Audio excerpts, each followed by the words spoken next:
India is still a young country. That gives us a chance of increasing the pace of growth and perhaps making India grow rich before it grows old. And what we have to do is make sure that those jobs are reasonable jobs with adequate protections, adequate health care, and so on.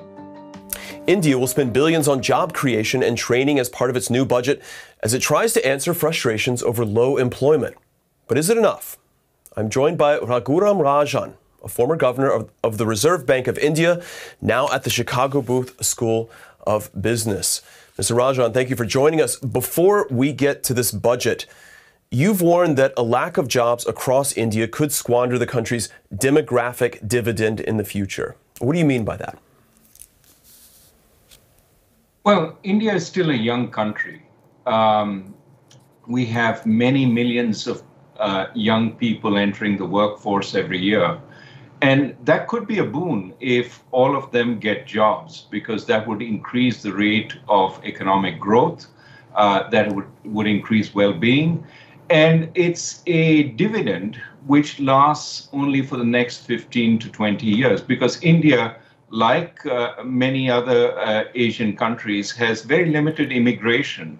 So as people get richer, they have fewer kids and the population grows older. So we have a window in which the size of the workforce keeps increasing relative to the people who are not working. That gives us a chance of increasing the pace of growth and perhaps making India grow rich before it grows old. But that window is narrow, and unless we employ the people coming into the workforce, it's not going to happen. Now, to give viewers some context here, less than half of India's working age population of almost 1 billion people is employed.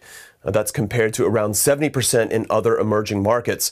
And some of those captured in that data may actually be unpaid family and friends, meaning that that figure could be even lower. Mr. Rajan, this new budget allocates $24 billion for job training and employment. It also lowers corporate taxes on foreign companies. Is it heading in the right direction on this issue?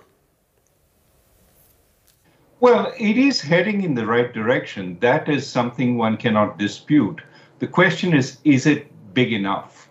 And the real issue really is, what is going to work here? I mean, certainly some measures to get companies to invest more in training new workers, in hiring new workers and holding on to them. Those certainly make sense, and we have to find ways of doing that well. I think this budget offers a few measures. We have to see if they work.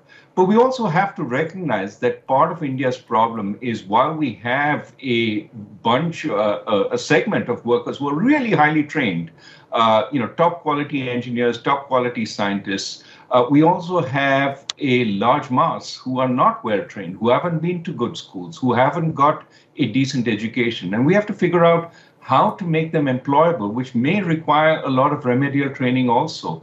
So we need to work on every aspect of this. That's India's challenge. We know that recent governments have really focused on attracting manufacturing. Why hasn't that created more jobs? Well, manufacturing used to be the East Asian way of growth, right? You start with low-skilled manufacturing because of low wages. You attract a lot of foreign direct investment, and you cater to global markets. Well, every element there is under threat. First, what emerging markets now are competing with is not industrial country workers, but other emerging markets who have equally low wages, but also with industrial country robots. So in a sense, the competitive advantage of low-wage workers has gone. Another problem is that, you have a lot more protectionism now. Part of the problem is China came in a really big way, and China is still a big part of manufacturing, a part which many developed countries are now wary of. And it's hard to see room for another China-sized country. India has 1.4 billion people, for another China-sized country coming into manufacturing. So newly developing countries like India have to find a different path for growth. In fact, you've written that India, unlike China, has missed the bus on manufacturing. Do you really see it as being too late when we know that many countries are, in fact, trying to diversify away from China? Would that not be potentially to India's gain? I think that would be to India's gain, and India should attract as many of those flows as it can. And it's having some success, perhaps not as much as Vietnam and Mexico, but it is having some success there. But I think India should play on a couple of other factors. One, it has a large domestic economy. In 2 or 3 years, India's economy will be bigger than both Japan and Germany at the current pace of growth. So that's one attraction for foreign investors coming into India. But another attraction has to be that India is doing really well in services, including service exports. Many of these are at the higher end, consulting services, IT services, legal services. JP Morgan has 3,000 lawyers in India serving its global businesses. So I think that could be another place for growth. It is not going to be a huge employer, but it's going to be a huge foreign exchange earner. Where India has to seek employment is catering a lot more to the domestic market, both for services as well as for manufacturing. India, of course, betting on the services sector like few other countries over the past 2 decades. As you mentioned, that's created a lot of jobs. You mentioned that it needs to scale up faster in terms of its value, in terms of the level of work that the services sector is doing. Is that especially a danger right now at a time of AI and increased automation? Do you see that potentially cutting into that service sector in India? It is going to cut into the routine service sector. You got a lot of young kids reading legal documents in order to provide summaries for people elsewhere. That's going to die as ChatGPT Plus and its alternatives take over. But creative work, the work that advertising executives do in creating new campaigns, that consultants do in creating new ideas for companies to work on, I think that will be aided by AI rather than hampered by AI. And so, to my mind, you want to be at the leading edge everywhere. Because that's where AI has the least data to work on, and it's going to be more of an aid than a displacement. I think India has to work on increasing the quality of its human capital. As I said, we have a few people who are really highly trained. We need many more of those, which means improving the quality of our schools, improving the quality of our universities, basically doing everything that industrial countries now see as a challenge and are trying to do. India has to do that. That's the only way we are going to become rich in the span of a generation and a half, which is the time we have before we start growing old. You've written that India needs to really pivot from brawn to brain, that instead of focusing on low-skilled assembly manufacturing like China did decades ago, that again, it should really look to these higher value parts of the manufacturing chain, like chip design maybe, also the services sector. As you touched on earlier, though, with the issues in education, in training, in access to education, is that transition enough to these higher value forms of services and manufacturing? Is that really enough to absorb the amounts of jobs that this economy needs? No, it is not. So that's going to be the leading edge. India already has 300,000 chip designers working for companies like Qualcomm and Broadcom across the world. What it needs to do is also create jobs for the many people who have moderate quality university education or even moderate quality high school education. And that means, lower skilled service jobs, tourism, retail, entertainment, hospitality. Those jobs have been, growing in India. That's where much of Indian employment has taken place. But as our cities grow, there will be many more jobs of that kind which will be created.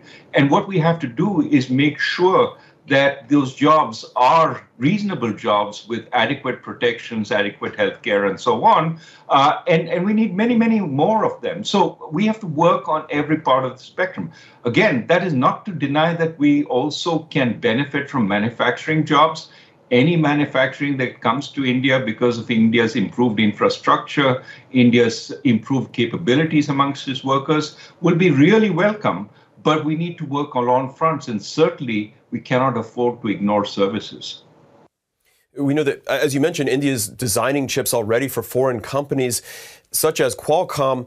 What will it take for this expertise to create Indian businesses? And does that matter when we're talking about creating jobs, whether it comes from Indian local businesses or whether it comes from overseas businesses?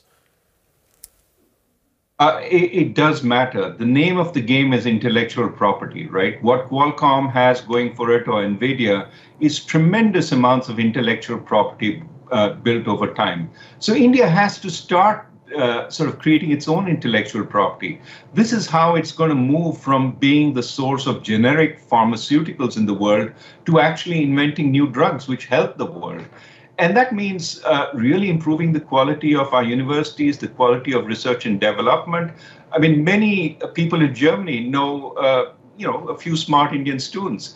Well, we need to train many more of them, keep some of them in India, but also attract some of them back after they've done PhDs elsewhere to populate our universities. India doesn't have one university in the top 100 in the world. It has some which are close, but it has to build on what it has and make many more of them so that it can be a player in intellectual property in the world. Again, our diaspora is across the world, helping intellectual property creation across the world.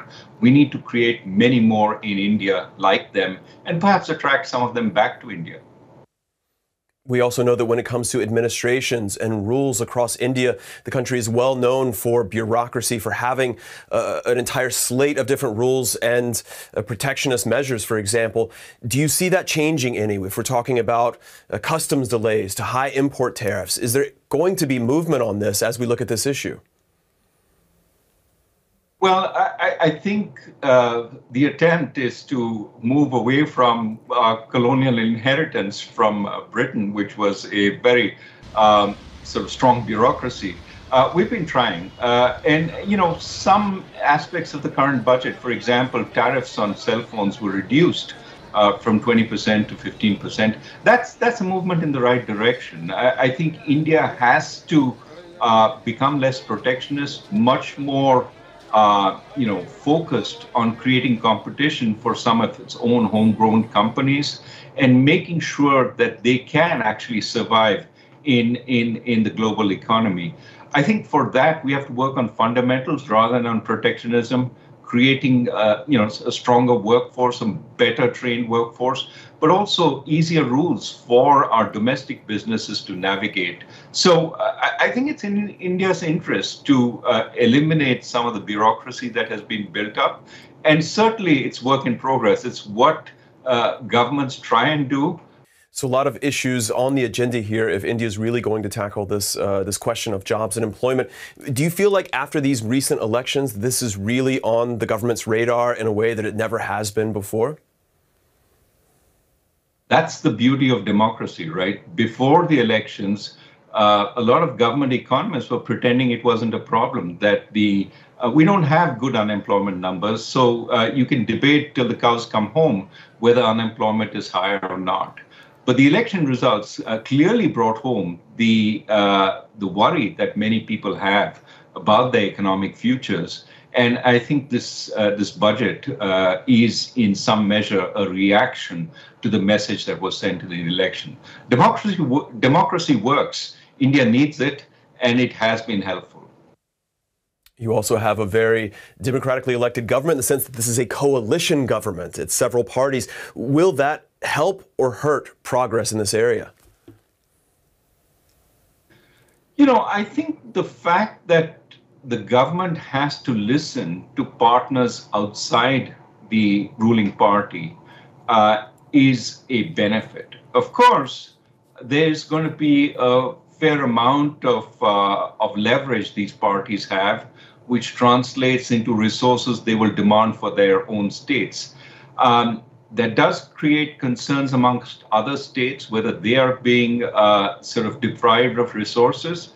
But I think on net, there is a benefit of having the government in a coalition because it has to explain some of its moves to its partners, carry them with it. And for India, which was before the election going down a more authoritarian path, this is really welcome news because it reasserts democracy in the country. And to my mind, while one could argue democracy was a hindrance to growth in the early days of the Indian economy, today it's going to be a huge benefit to growth because we'll have much better policies, much more consensus-based policies than otherwise. All right, that's Raghuram Rajan, a former governor of the Reserve Bank of India, now at the Chicago Booth School of Business. Mr. Rajan, thank you so much for joining us. You're most welcome.